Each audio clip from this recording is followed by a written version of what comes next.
اهلا بيكم في ريفيوزات. النهارده هنتكلم عن كاميرا تليفون اوبو اف 1 اس اللي بيتميز بالكاميرا الاماميه بتاعته. خليكم معانا.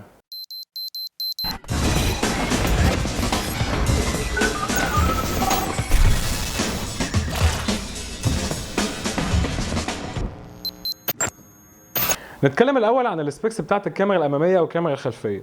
كاميرا التليفون الخلفيه معموله بدقه 13 ميجا بكسل وفتحه عدسه 2.2 وفلاش ال اي دي. اما الكاميرا الاماميه ودي تعتبر الكاميرا الرئيسيه للتليفون اللي شركه اوبو مركزه عليها في الدعايه، فهي بدقه 16 ميجا بكسل وده رقم كبير للكاميرا الاماميه وبيخلي فعلا جوده الصور اللي متصوره بيها كويسه جدا. غير كمان ان فتحه العدسه 2 وده بيساعد ان اضاءه اكتر تدخل على الكاميرا فيكون التصوير في الاضاءه منخفضه احسن.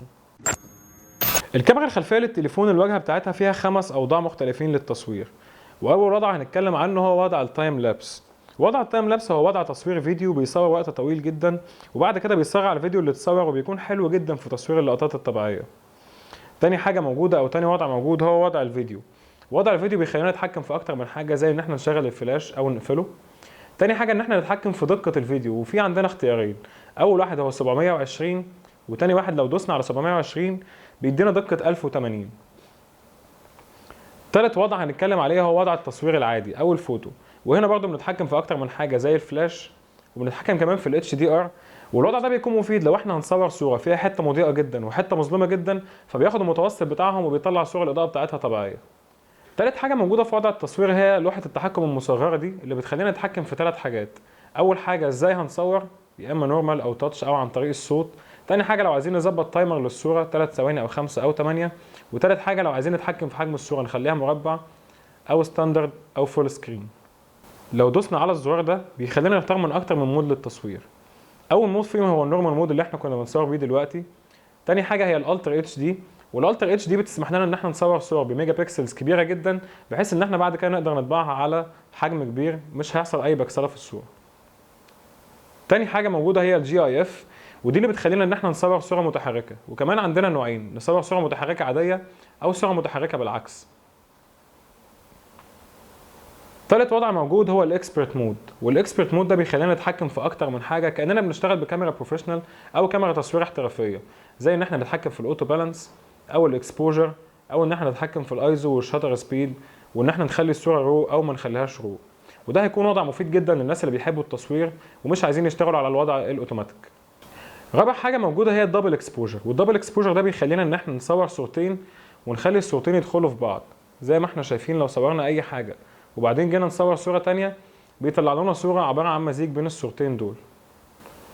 واخر وضع موجود في التليفون هو الفاريس فلترز، والفاريس فلترز دي بتخلينا ان احنا نختار من اكتر من فلتر بتغير من الالوان الموجوده في الصوره بشكل اوتوماتيك، بحيث لو احنا ما عندناش وقت او ما بنعرفش نغير في الالوان دي فاوريدي الموبايل بيقدم لنا الميزه دي.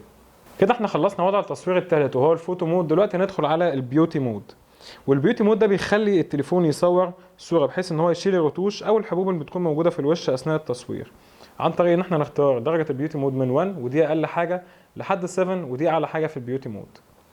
اخر وضع موجود هو وضع البانوراما، وطبعا كل الناس عارفه ايه هو وضع البانوراما. هو بيخلينا نصور صوره عريضه جدا اكبر من الحيز بتاع التليفون وبتكون كويسه جدا للتصوير في الاماكن الكبيره او المناظر الطبيعيه. وهتلاقوا لينك في وصف الفيديو في مجموعه صور صورناها بالكاميرا الخلفيه للتليفون في اوضاع مختلفه علشان تشوفوا الصور بنفسكم وتحكموا على جوده التصوير. واجهه كاميرا التليفون الاماميه شبه الخلفيه بالظبط، يعني فيها نفس الاوضاع اللي كانت موجوده هناك، واحنا شايفين ان دي حاجه كويسه ان احنا نقدر نصور تايم لابس او بانوراما عن طريق الكاميرا الاماميه. والبانوراما بالذات هتكون كويسه جدا ان احنا نقدر ناخد سيلفي عريضه يكون فيها عدد اكبر من الاشخاص.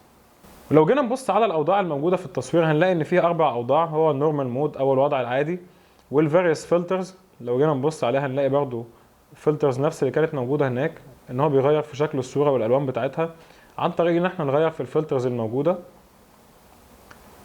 بعد كده هنلاقي الجي اي اف او الصوره المتحركه اللي احنا اتكلمنا عليها قبل كده، وفيها برضو النوع العادي والنوع الريفرس او النوع المعكوس.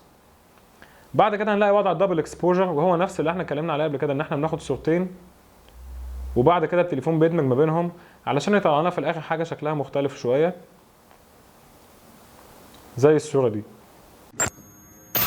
وزي ما كان موجود في الكاميرا الخلفيه قائمه السيتنجز او الخصائص المصغره موجوده برده في الكاميرا الاماميه، وفيها نفس الاعدادات ان احنا نتحكم في التصوير عن طريق التاتش او الصوت او البان، وكمان ان احنا نتحكم في حجم الصوره والتايمر. لو جينا نختبر مثلا خاصيه البالم هنا، لو انا رفعت ايدي بيبدا التليفون يعد 3 ثواني، وبعد كده بيصور الصوره السيلفي اللي احنا عايزينها. زي ما احنا شايفين عن طريق ان احنا نعمل بالم بيقرا بسرعه، مش بيحتاج ان هو ياخد وقت، ودي حاجه كويسه. المود التاني الموجود اللي هيكون برده كويس جدا لبعض المستخدمين هو مود البيوتي، وده هيكون احسن كمان في الكاميرا الاماميه. هو نفس الموجود في الكاميرا الخلفيه، ان احنا بنشيل الرتوش او الحبوب الموجوده في الوش عن طريق ان احنا نعدل ما بين 1 لحد 7. وزي ما عملنا في الكاميرا الخلفيه، هتلاقوا لينك في الوصف بتاع الفيديو في مجموعه صور صورناها بالكاميرا الاماميه للتليفون في اوضاع تصوير مختلفه، علشان تشوفوا الصور بنفسكم وتحكموا عليها. ده كان عرض الخصائص كاميرا تليفون اوبو F1s. لو عايزين تشوفوا التقييم الكامل للتليفون دوسوا على اللينك ده، ولو عايزين تشوفوا تقييمات ومقالات تانية تابعونا على موقعنا reviewzat.com، وتابعونا على فيسبوك وتويتر وانستجرام ريفيوزات. كان معاكم احمد مغازي، سلام.